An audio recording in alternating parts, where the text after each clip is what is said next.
Good evening and welcome to Everyday Living with me, Pastor Dave Hodgson, and my glorious sidekick. Oh, glorious. Well, you know what? Glamorous. Yeah. All right. We'll stick with that G word. Yeah. Well, it's great to be back, isn't it, Simone? Yeah, it's always good to be back. Yeah. And we've got a great show lined up for you tonight. Tonight we're going to be talking about resting and actually how do we rest and how do we take time out from our busy lives?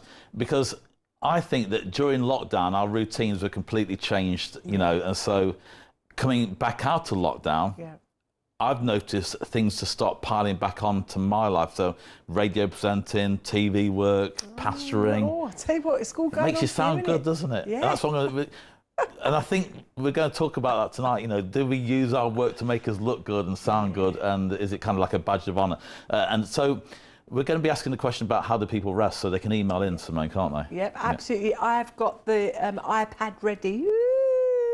So please, you know, I don't know who's going to be the first, but I'm ready to read them out. So we really want to hear from you tonight. I think this is going to be a really good topic, and it's something that I've been learning. And I think it's something we're, like what you said, we're all learning. It's finding a new rhythm. Like you said, the whole world's finding a new rhythm outside of lockdown. And as people are gradually, you know, coming out of that. And I think because we've been in a place of lockdown and we've not sort of been doing much, well, sorry, I shouldn't judge everyone, me then. No, but it is finding that, what is the new rhythm, you know, and not going overboard. So, so if you've actually discovered that you've been forced to rest, or you've had a bit of a breakdown and you've got a testimony about that, we'd love to hear about that tonight on the show as always. Maybe a prayer request that you have, or maybe you can tell us how you actually switch off and rest. Now, I'm excited because we're going to head over straight away with no mucking around tonight. We're going straight over to Colorado and we're going to speak to Pastor Brady Boyd. How are you, Brady? Woo! Colorado, hey, come on. How's it going? Just need Brady's voice turning up a little bit, Bjorn, thank you. Hi, Brady, how are you? I am well. How are you guys doing?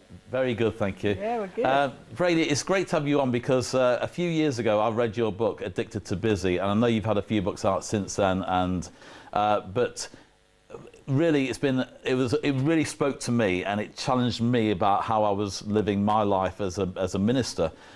So just tell us a little bit about how that book came about and why you wrote that book. 'Cause it came out of your own experience, didn't it?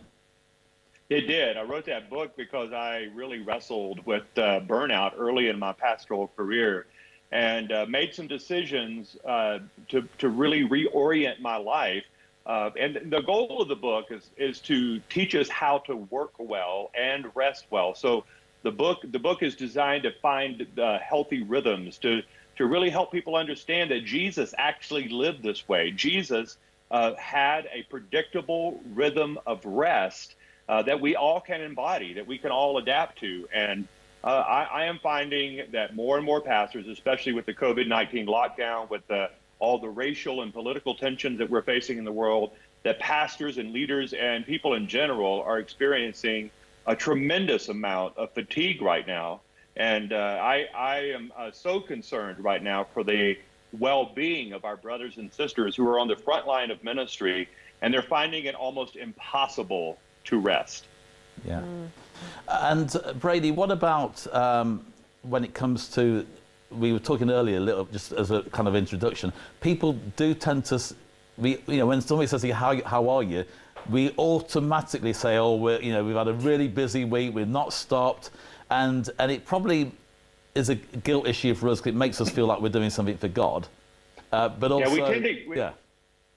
we do tend to get our identity based on our activity, right? I mean, and we tend to find a certain amount of importance with doing a lot of things. And and while I do believe in working well and being industrious and making sure that every day is rich and full of normal and necessary activity, I'm finding that most people feel guilty about resting. They feel guilty about slowing down, especially in the church world. For some reason, we have a tremendous amount of insecurities built into us, and that we don't see rest as a holy activity, when in fact, rest is very holy. Rest is one of the holiest of activities. And I tell church people, especially, that it takes a great amount of faith to rest. It takes a tremendous amount of faith to slow down. In fact, Jesus modeled this for us in Luke chapter 5, where the story in Luke chapter 5 is that he was going from town to town, city to city, and these massive crowds were showing up, that he was healing the sick. And then it says in Luke chapter 5 that he often withdrew to lonely places and prayed. So in the middle of this frenetic activity where a lot of great things were happening, Jesus himself understood the power of withdrawing on a regular basis and praying. What's the offshoot of not getting this? Your experience, Brady, because I know I've spoken to you before, really spoke to me because it was kind of like make or break really for you, wasn't it? It was, and I don't think that many people understand the cumulative effect of going weeks and months and even years without significant Sabbath rest. The Sabbath is not a suggestion, by the way. The Sabbath is one of the 10 commandments. Yeah. And it's one of the commands that Jesus fought to give his own disciples. And in fact, some of the greatest disagreements that Jesus had with the Pharisees and church leaders of his day was how to honor the Sabbath, how to enjoy the Sabbath. And Jesus was often saying, listen, the Sabbath is a gift to you. The Sabbath is a gift from God to mankind so that I can be present with you when you work.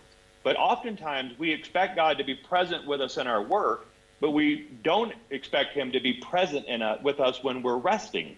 When in fact, if God's not present in our rest, he's rarely present in our work. And what about how we rest? Because sometimes I think, right, I'm going to have a nice restful evening. I watch something on TV, like maybe a DIY program, and then I'm starting to stress because my house isn't as nice as the house that is on the television. And suddenly I'm watching football, soccer as you would call it, and actually being a fan of my team is not very restful. So what about how we rest, Brady? Well, you're making a great point, and I think we're all guilty of calling, a slowed down evening rest. But really, rest is when we're present with the Lord. That really the only time we can truly rest is when we are present with God. And so that means oftentimes turning off the DIY program and maybe not watching every football match, but finding, I often say, when was the last time you had unhurried, uninterrupted, holy time with the Lord? Yeah. Where it was unscripted, where you sat quietly with the Lord and asked him to speak to you. And I often find myself saying, Lord, give me ears to hear, give me eyes to see, give me a holy imagination. And then just sitting still before the Lord. And it doesn't have to be hours. I'm not talking about spending your entire day like this. But I would encourage those of you that are listening to spend 10 minutes doing this, recentering yourself, refocusing yourself, allowing God just to sit quietly with you. And maybe there's not a lot of words and activity, but there's presence. Yeah. That's when I find rest. Yeah. Simone, anything to add? Yeah, no, I just think, everything you're saying resonates with me, because I know when we just take time to be present in his presence, that something, takes place. There's an exchange in that. And I think, like what you said, we live in a world that has got a different value system, and so it's kind of upside down in the kingdom. The value system is different. So like you said, the value we've got is to rest and be present and to enjoy being in his presence, and for there not to be a scripted time, but just that genuine connecting. And when we do that, it's so rich, but we can often feel like we're losing out if if we don't operate like that. I think it's a little bit like we've been taught, haven't we? Even in churches, Brady, that if you're not doing enough for God, you're not doing enough. And sometimes somebody once said about inspiration instead of perspiration. Yeah. And I've been in places where I just felt like to actually sit in God's presence and not do anything physical. Yeah. Is actually not serving the Lord. And is that something that maybe you had to deal with as well? There's no doubt about it. I mean, I have 100 things right now competing for my attention, and I just choose to the right thing. Make it a priority. Listen to this passage of Scripture. Jesus often withdrew to lonely places and prayed. So the first word there is often. Yeah. This needs to be a rhythm and a routine. It can't just be when we're burned out or when we're, have no other options. But the Lord gave us the Sabbath rhythm for a rest every 7 days. On the seventh day, rest. Make sure that it's often, that it's a rhythm to it. I have a 19-year-old and a 21-year-old, and they're both now entering into the workforce. And I say to them, listen, there are 6. I'm sorry, my phone is ringing in the background here. That's a pretty good temptation. Yeah. Right, I know. Tell them you're resting. It's a perfect example of things distracting me right now. So I should have muted that. So sorry about that. Don't worry about it. Carry on, it's fine. All right. So I tell my kids that there should be 5 or 6 days a week that we fall into bed pretty tired because we've worked hard that day. But there also should be a day that you've set aside to recover your soul. So Jesus often withdrew, and then it says to lonely places. So where we rest is almost as important as how we rest. And really getting to a place where we can unplug, and that's becoming increasingly difficult, right? Finding a place where there is no Wi-Fi. Turning your phone off, like I just modeled for you there, muting your phone. We like that setup. You did that deliberately, and that was perfect. See? Yeah, I thought it was a great illustration. Yeah.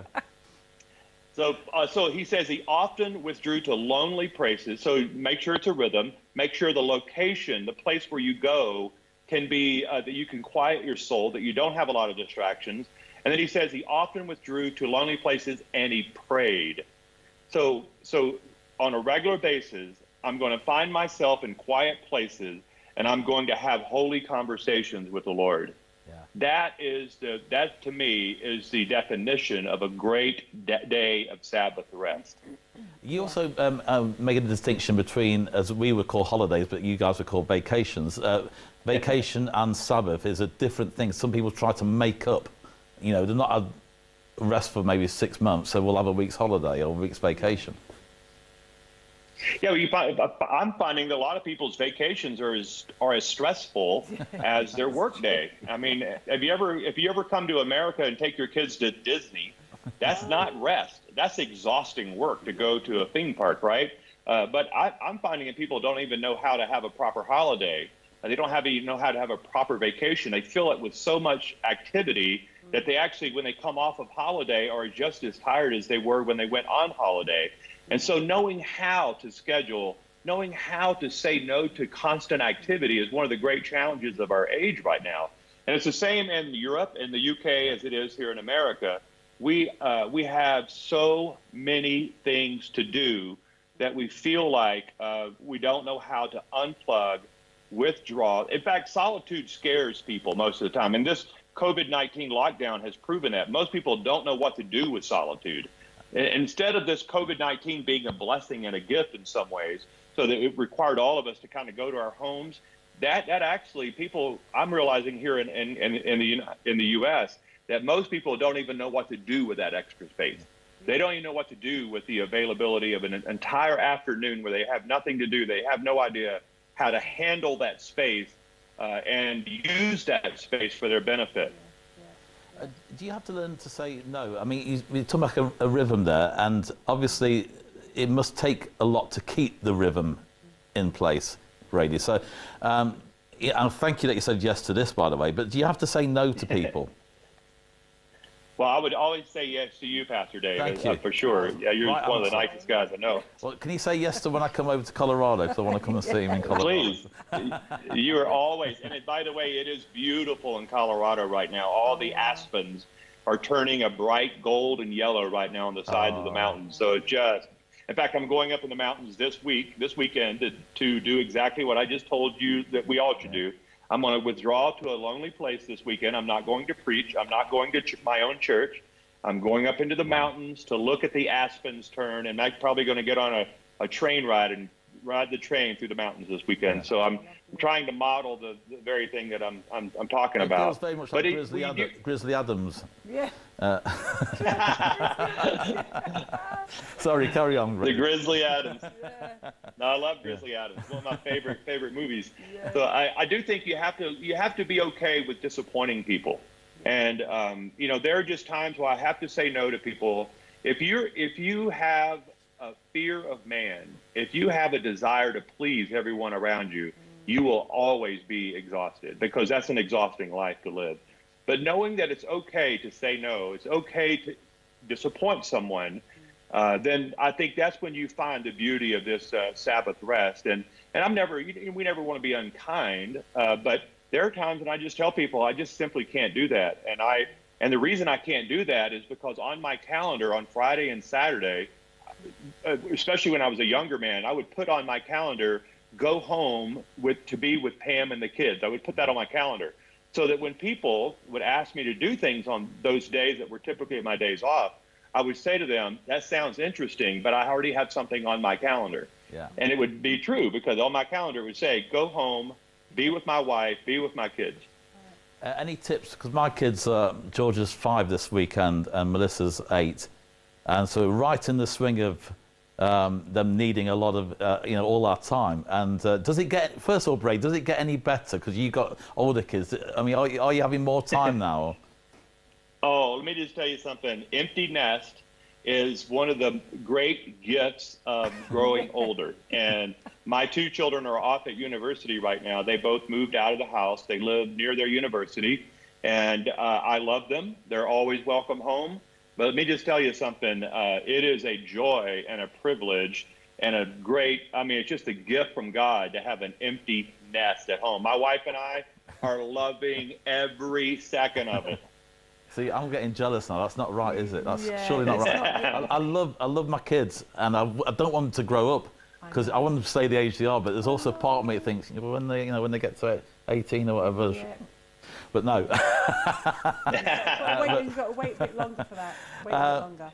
Brady, it's great having you on. I know you've actually got quite a busy day today, but I wonder if you could just tell us a little bit about that experience you had moving into your church, because you had a massive thing that hit the news, and within that, are there seasons when things like that happen, crisis, where you do have to kind of compromise your rhythm a little bit in order to deal with things out the blue like that? Well, no question about it. I mean, when I came to Colorado Springs 13 years ago, our church had just suffered a tremendous moral failure from its founding pastor. It was on the front page of every newspaper around the world. Very famous person. Yeah.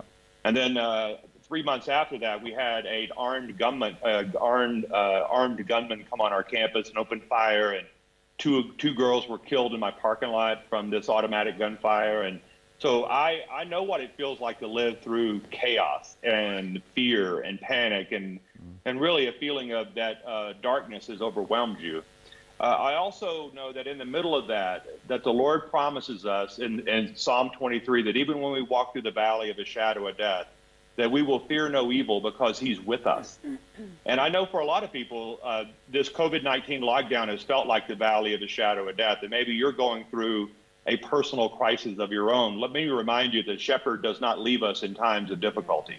In fact, the shepherd is very near to us in seasons of darkness.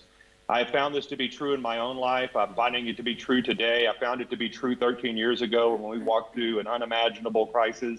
The Lord is present with us. Yeah. The Lord is near to us.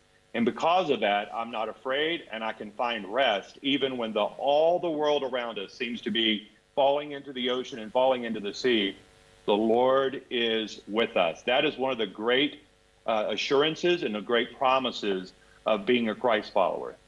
I'm just going to ask Biol to put up the book Addicted to Busy up on the screen, if you can do that, Biol, because this is a book that really impacted my life. I told all my pastor friends in the UK about this. I think I've spotted that you're working on another book, or you've released another book, Brady. Can you tell us more? I have a book coming out. I do. Yeah. I have a book coming out in December called Extravagant, and it's a book about living a dangerously generous life. It's about the Good Samaritan. It's a book that talks to us about using our resources, our times, and our talents to be extravagantly generous in this season. And I'm very excited about it. I'm happy about it. It comes out December the 1st. and it's already available on Amazon. It's called Extravagant: Living a Dangerously Generous Life. And I'm so thrilled about the message in the book that's coming out. I'm sure Simone will buy it me a Christmas present. I tell you what, but just while you were saying it, I was already pre-ordering mine on Amazon. I'm there. Thank you so much. Brady, thank you. I know you've got to go, but really appreciate your time, and hopefully one day we'll meet in person, preferably in Colorado rather than Spain, but you're welcome to come to Spain.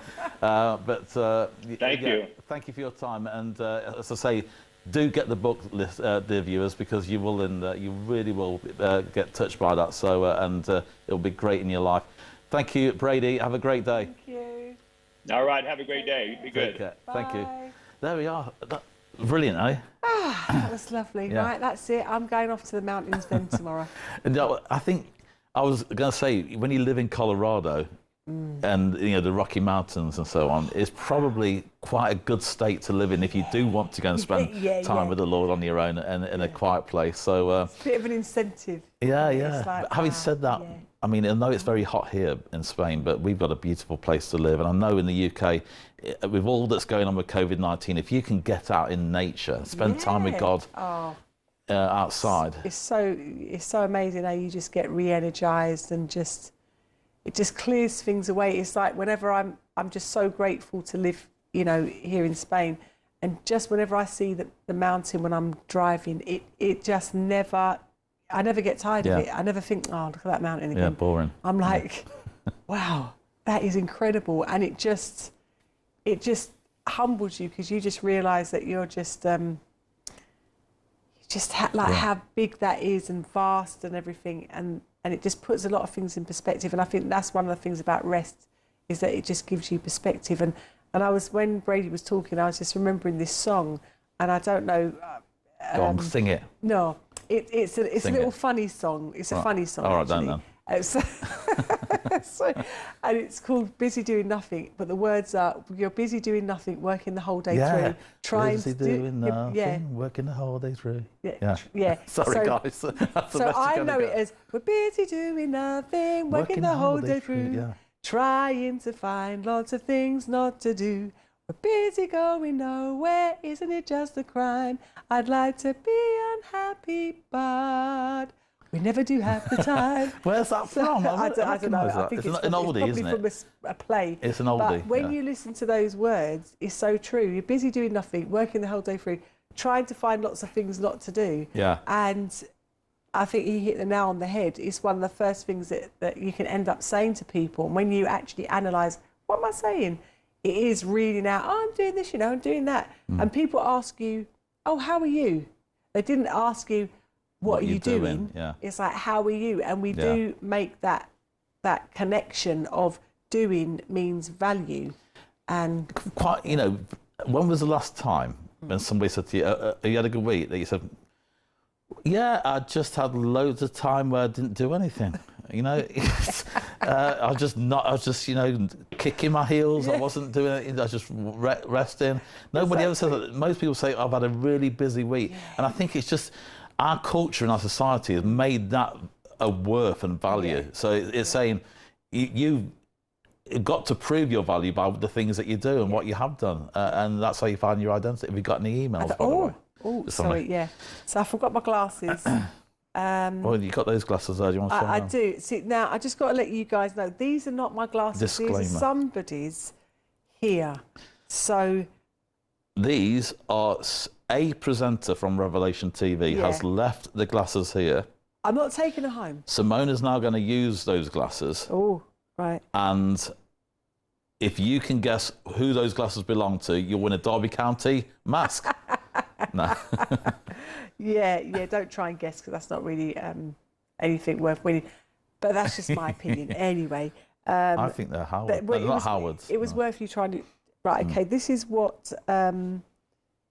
this is from Jeff. Hi, Jeff. He said, hi, you two. Best form of rest, ? Tongues. Jeff. So that was really simple. Straight to the point. Thank you, Jeff, for that. Yep. Obviously, like what Brady said, spending time in prayer and just being able to think and meditate and just be in God's presence. There's see, until you experience that, you know, you're not going to know, and you're not going to see the value. But once you do, it's like, wow, there's no other place you want to be. Yeah. It's like, it's beautiful and it's amazing. And so, I agree with you, Jeff. That's a great Any one more there. emails? They're coming in now. Well, I'll tell you what, we'll come back to them in a minute. Hold that thought, Simone, because we're going to come back to that. We're going to, you know the bit I love in the Bible when the whole storm's going on and Jesus sleeping. And so how to rest in a storm. And this is, let me have a quick look. Tony Evans, enjoy this.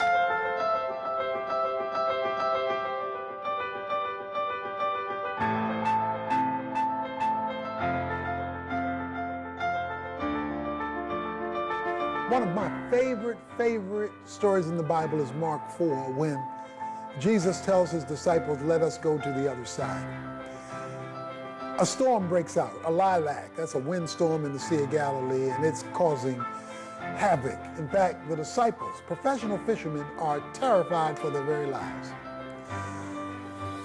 Jesus is asleep in the stern. They wake Jesus up and then they ask, do you not care that we perish? How can you sleep when our lives are on the line? If the truth be told, sometimes it does look like God is taking a nap on us, doesn't it? Going on a little vacation. Theologically, we know that's not true, but experientially, it feels like it is. Well, that's how the disciples felt. When they woke up Jesus, he said, oh, ye of little faith. By the way, not only was Jesus asleep, he was asleep on a cushion. And if you got a pillow under you, that means you meant to go to sleep. Jesus says, oh, ye of little faith. Why would he say that given the storm they were in? Why would he say that to you and me given the storm we are in? Because he had told them, let us go to the other side. They were amening the sermon, but when they got into the situation, they forgot the truth. When God says something, he means it, even when there are interruptions along the way. You see, we expect there to be smooth sailing when God has made a promise to us in his word and for our lives.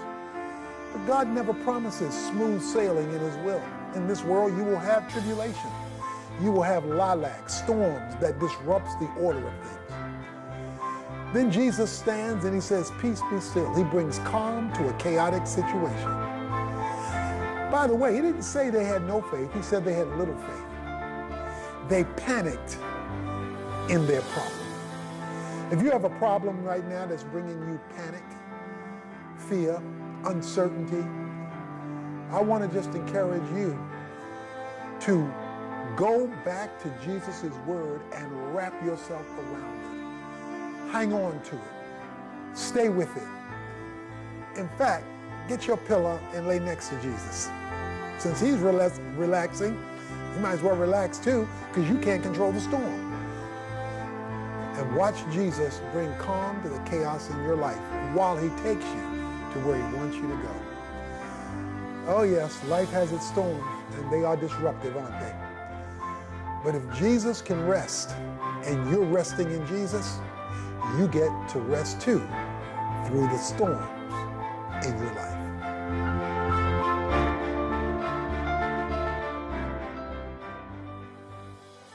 Tony Evans there talking about resting in a storm. I also just want to say before we move on, thank you to Bior.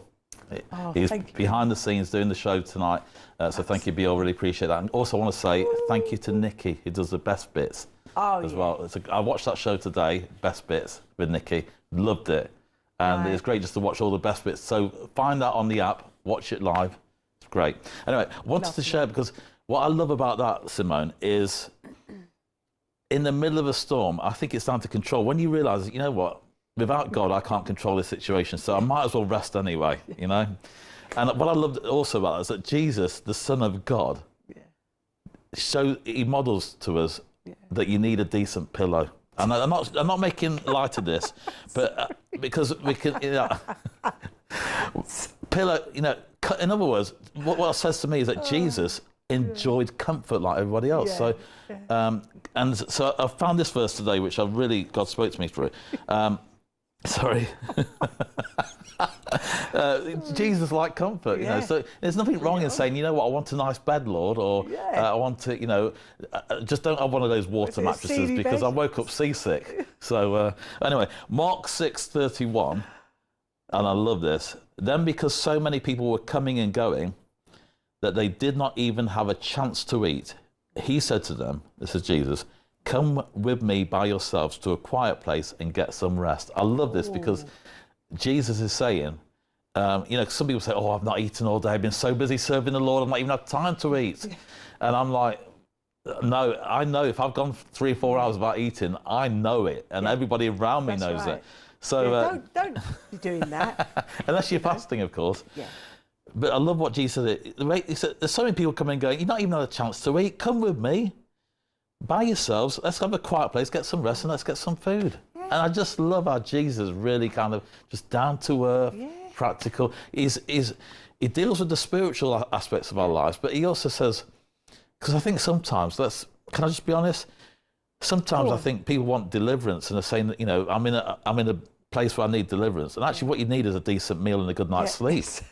No, honestly, it's amazing. I've been having conversations with people about how practical God is and that we're body, soul and spirit. Yeah. So we're a triune being and we try to, a lot of the time, over-spiritualize things. And I think a lot of that kind of ties into what Brady was saying, is it makes people feel more important. Yeah. Do you know what I mean? If you can say things, you know, in a more kind of spiritual way, it's like, okay, you know, you've got more of an edge than someone else that might say, like what you just said, just have a rest, have some food and, you know, go and rest. That doesn't sound very spiritual, but actually everything in its place is right. There is the spirit realm. So obviously you deal with things that are to do with the spirit realm. There's things that are to do with our mental health. Yeah. You know, we've talked about on a show. Yeah. There's also our emotional health. There's our physical health. So everything has to be in its place. And when it's not in its place, then it's going to cause a problem. So everything can't be the same way. Everything can't be physical. Yeah. Everything can't be emotional. But when we try to find balance, and I think that's the thing, that's the key to everything, isn't it? Is having balance. And I think we can have a problem with that. We can often fight against that. Yeah. But I think as well that, you know, God keeps things really simple, but we like to make something more complicated out of it to make our own important. And I think I like to eliminate the stuff that we can do. Yeah. So there's times when there's things that only God can do in my life, but if I'm not eating right and I'm eating too much junk food, which is an issue sometimes, and I'm not eating correctly and I'm not sleeping enough hours, then that's something that I can control and rectify, hopefully. Right. Yeah. And I know if I've not slept right, I can be short with people the next day, or I can be off. And there's times when my wife will say to me, you need to sleep. And there's times when I'll say to her, sweetheart, you need to sleep, you know. Darling, so I let her have a couple of hours. You need to rest. Just go upstairs and have a nice little lie down and we'll all be happier later. So, But no, it's true, because you could say in that moment, okay, you know, you need to go and pray. No, you need to go and sleep. Yeah. That's the remedy for that situation. Yeah. Because our bodies have been designed by God to rest. That's how we recharge this body, is through rest. And there's been so many scientific studies, so many things that back up what God has already done. It's like things catch up with God, don't they? Yeah. And people are now discovering things. But you know, the research done on rest alone, like what that does, if you just get your rest right, it just rectifies so many other problems. And even nutrition, what we're putting in our bodies, we can a lot of the times we can overlook and we can undervalue, but everything in its place will make everything function properly. That's a word for me. Eat better, Dave. Exactly. Stop eating the burgers. That's now, right. the thing as well, there's a psalm that says, my soul finds rest in God alone. And for me, quite often, like I said earlier, we can think we're having rest. We're watching TV. We're not doing much physically or whatever, lying on the sofa. But there are times when I think what Brady was saying earlier, you just got to withdraw from even that routine. Yeah. and spend time. I'm going to share a story of my friend Nigel Tween from the UK. He's a pastor, and I vividly remember him sharing in our church in Coventry when I was there that he has in his diary a section that will say St Mary's on it. And what will happen is he will block out Wednesday afternoon and put St Mary's in his diary. And somebody will come to him and say, can you come and preach at the Baptist church Wednesday afternoon at our old people's event or whatever? And he'll open his diary and he'll show the person, I can't do that. And he'll say, look, I've got something on. And the person will see St Mary's and they think, oh, he's obviously speaking at St Mary's Church on Wednesday afternoon, so he can't.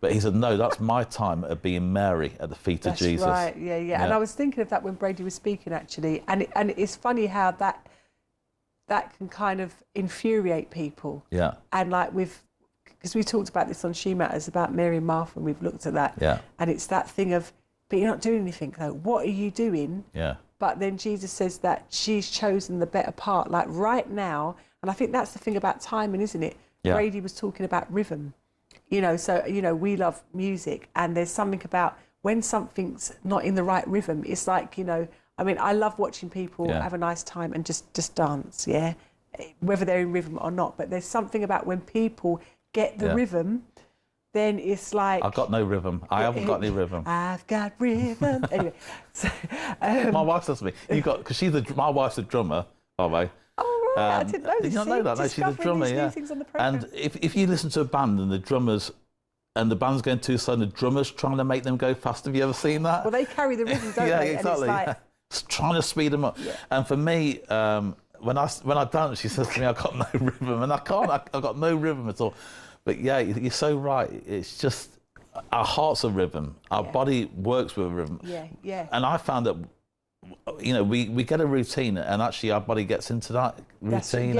And when you mess around with it, it can be... Exactly, but that's true. There's a rhythm of, there's even a song called The Rhythm of... Alita Adams, is it? The Rhythm of Life. Yeah. Yeah, so there is a rhythm to life, isn't there? There's there's 4 seasons. Yeah. We're going too far now. But there's, even the seasons, there's a rhythm of when things happen. So we can see throughout creation there is a rhythm, and when things come out of that rhythm, it causes a problem. It's like, the sea, there's a rhythm to the sea, and when it comes out of that rhythm, like a tsunami, it causes devastation, it causes a problem. And I think that's what's happened, Simone, with all of us have been knocked out of our rhythm this year. Yeah. And so quite often the year for me is busy around Easter time because of church stuff. Right. Might get a few days off. Summer will get a bit of a break. Christmas get a bit. This year's completely all over the place. So I think when we're not in that routine, I think it's really uneasy for somebody. It kind of unnerving for people. So we just got to kind of take time to rest. Sorry, there is a peace in that rhythm, isn't there? Yeah. So when it's like, okay, now the kids gone back to school. So your kids have gone back, my daughter's gone back. And it's like, now I feel like I can have more of a rhythm around that, because now I know, okay, this is the time that you're going, this is the time you're coming back. So I can make certain plans and it actually brings like more of a sense of peace, like externally. But I think there is something, the deeper rhythm in our life when we enter that rest in the Lord is because sometimes, internally there's not that rest. Yeah. There's not that peace. And I believe that is one of the main things that God wants to give us is an internal, because we often focus on the external, but actually, the internal is what you can't see, what you can't find. I'm going to get Simone. I'm going to get Simone to preach at my church because she's really doing it. We're going to watch a quick video now. Are we? We're not going to go to. Okay, fine. Oh, sorry. I was just telling me what to do. It's just we're used to that now. We've been together for a while doing this. Somebody said, "Are you married?" I said, "Do you remember that?" I tell you, it was like, no, we're not. Yeah, she quickly answered no. Anyway, so we're going to go to. We're going to listen to the Bible Project now, talking about the Sabbath. So here we are. Oh.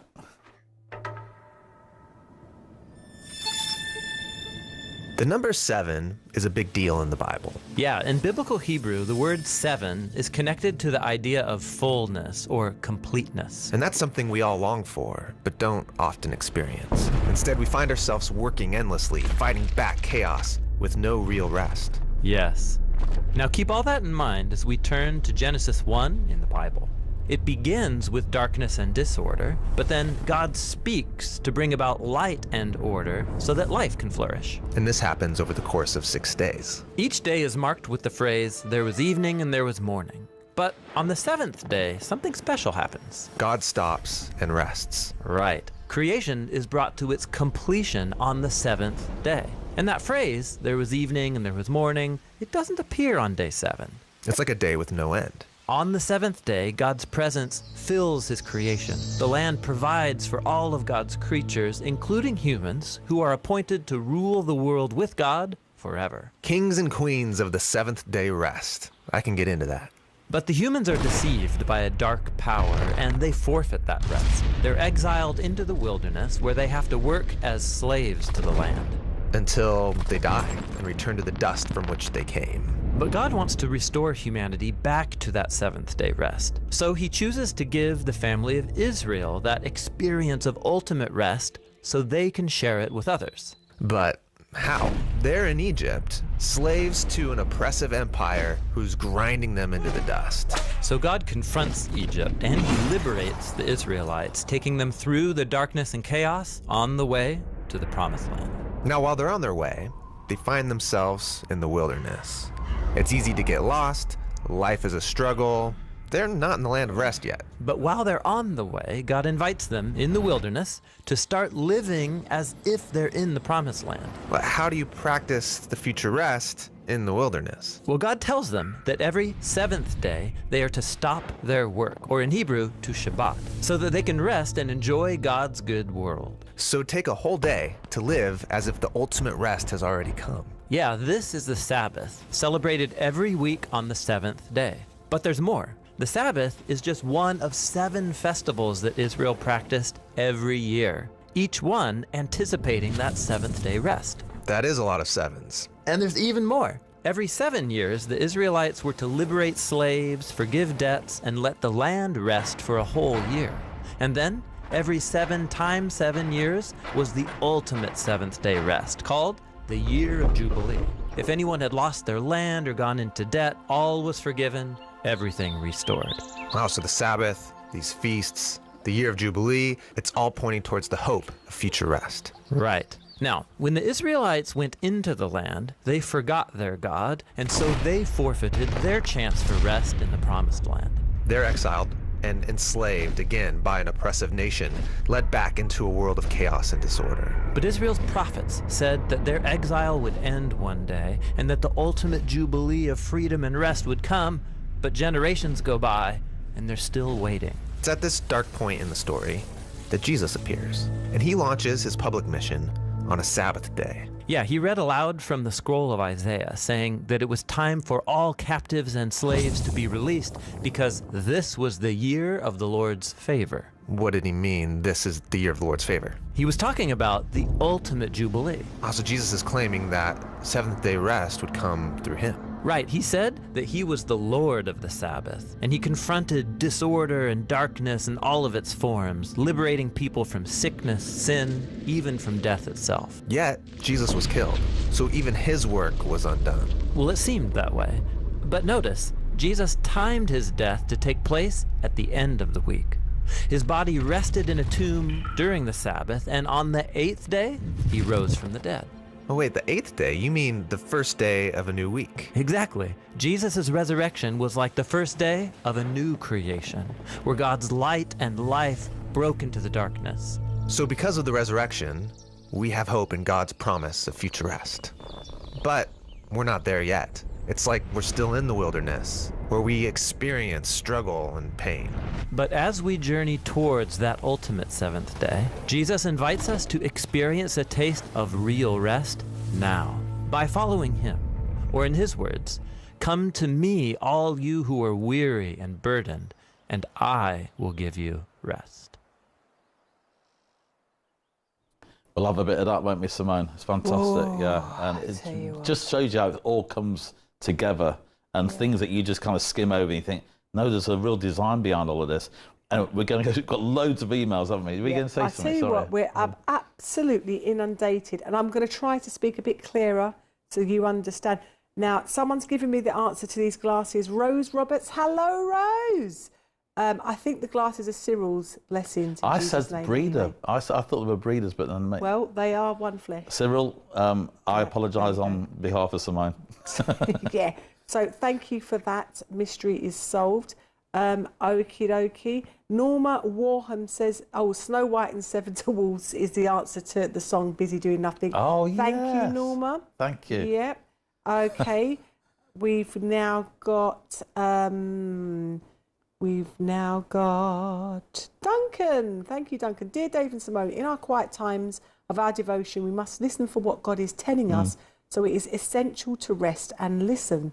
Duncan at Inverness, and he says, "I'll let Simone take my accent off, but remember that in Inverness and Dublin, the best English is spoken in the British Isles." Inverness is well known for its good English. Absolutely fantastic. Thanks, Duncan. That's marvellous. Is that Inverness? Great. That's Inverness, is it not? Sassenach.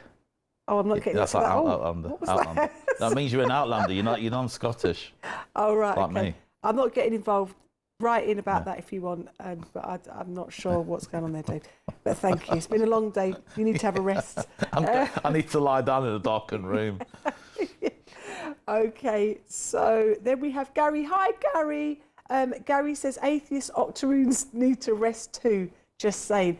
Gary, absolutely. Everybody needs to benefit from rest. Yeah. Every creation, everyone that has been created, every human being, even animals, even the earth has to have a rest. Yeah. So we completely agree with you there. I completely agree with you there. It's great to have atheists watching the show, so that's great. Absolutely. As well. Thank you for writing, Gary. Really appreciate your comment. And also leading on to Amanda.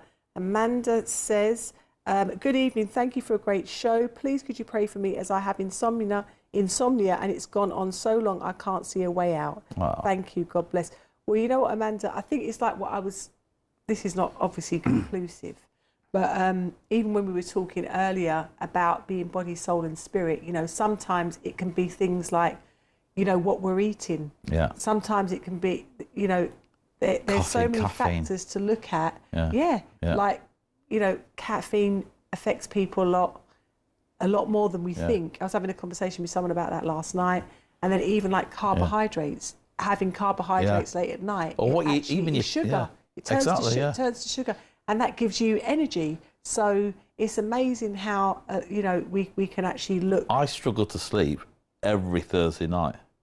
I do, because I come home from doing the show and my adrenaline's going, and I'm enjoying doing the show, but I just can't switch off. Yeah. So no, I agree. I have to kind of wind down. Yeah. So, and then we've got can rest. Sorry, this is Jill. Hi, Jill. Can resting be active? Ooh, doing a hobby, do you think? Thanks for a great topic, not discussed much in today's society. I think so, because I think when you're doing something, you're taking your mind off your work, and it's kind of giving you a breather from it also. Yeah. What? So that's just what I'm reading. No, go on, okay, sorry, so she's starting to laugh on her. She's got her own little TV show going over there. I have. Hey, speak it out, brother.